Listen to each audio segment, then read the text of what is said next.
I was with my friends Ben and Nick on holiday when it happened. We were in a remote part of Greece, an area so obscure, it didn't even show up on Google Maps. Our plan was to drive through the night to the next major city to party, but we got hopelessly lost. As night fell, we pulled into a gas station to ask for directions. An old man there handed us a tattered brochure of a nearby village and insisted we check it out. With no other options, we reluctantly agreed. The village was far more isolated than we expected. The only available lodging was a series of remote cabins, each separated for privacy. Ours was a simple, self-contained cabin with a bathroom, kitchen, queen bed, and a single bed. Nick won the rock-paper-scissors match for the single bed, so Ben and I would be sharing. The cabin was fine, except for one unsettling feature, a large, curtainless window that occupied an entire wall. It felt like a two-way mirror in the darkness, making it easy for anyone outside to watch us unnoticed. We decided to check out the local bar for some drinks. Before leaving, we hid the key under a rock on the front porch, in case we got separated and someone needed to get back early. "Why don't you say it louder, everyone? Can hear where we hide it," Ben joked. Nick, always the joker, shouted the location for good measure. The bar turned out to be surprisingly fun. We drank plenty of ouzo, a local spirit, until the bar ran out. As the night wore on, we realized Ben was missing, figuring he must have gone back to the cabin. Without telling us, we drove back, assuming he had taken the key with him. When we arrived, we discovered the key was gone, and the door was locked. We banged on the door, shouting for Ben to let us in. We heard someone stumbling inside, moving awkwardly as if very drunk.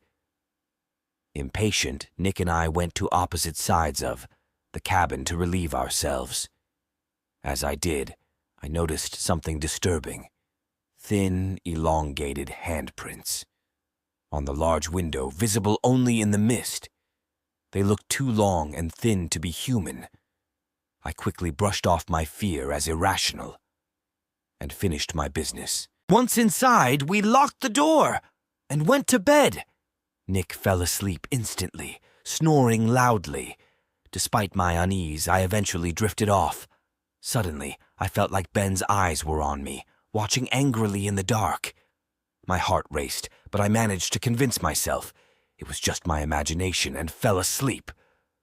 I woke to a loud knocking. "Open up! You said you wouldn't lock the door!" The banging grew louder.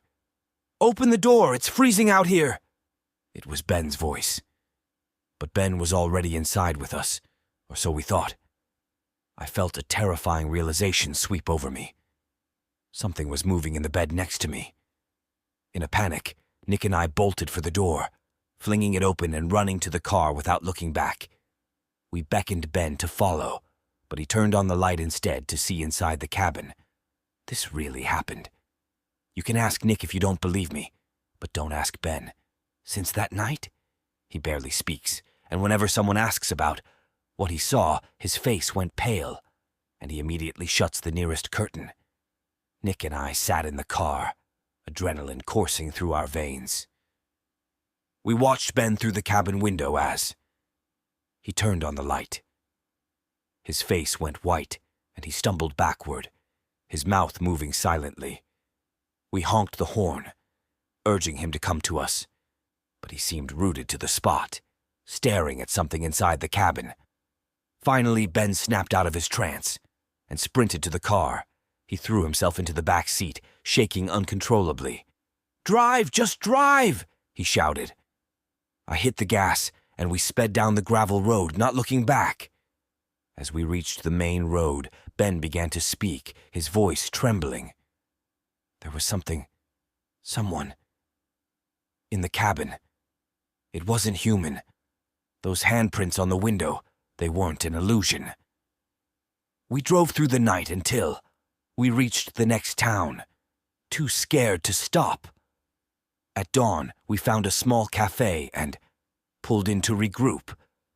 Ben was still visibly shaken, his eyes darting around, as if he expected the creature to reappear at any moment.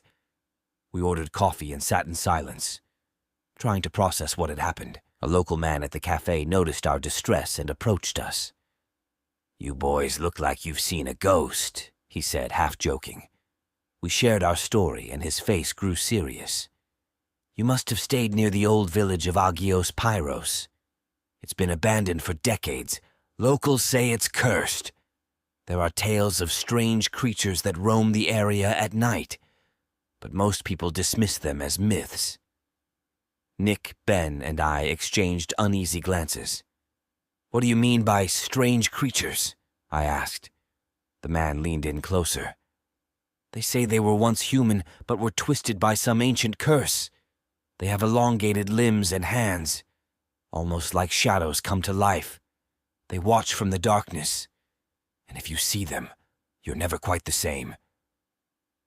We left the cafe, the man's words echoing in our minds. We agreed to cut our holiday short and head home. The drive back was long and silent, each of us lost in our thoughts. Months passed, and we tried to move on. But the memory of that night lingered. Ben was deeply affected.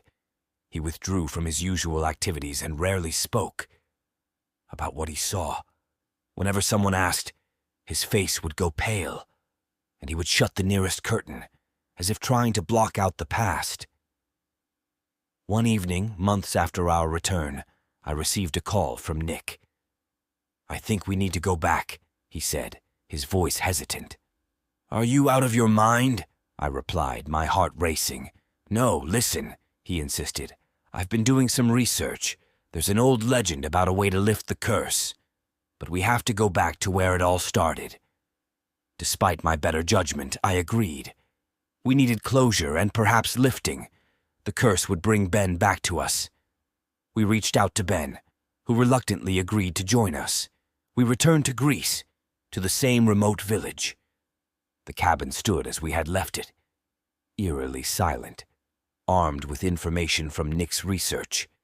We performed the ancient ritual, hoping to break the curse.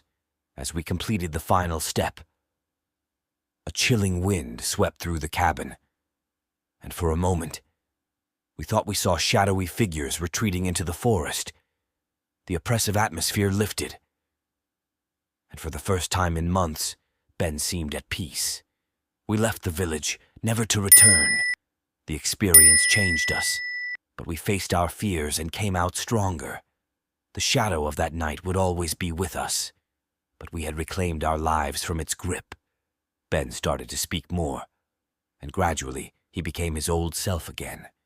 The nightmares faded, replaced by a sense of resilience and unity forged in the darkest of nights.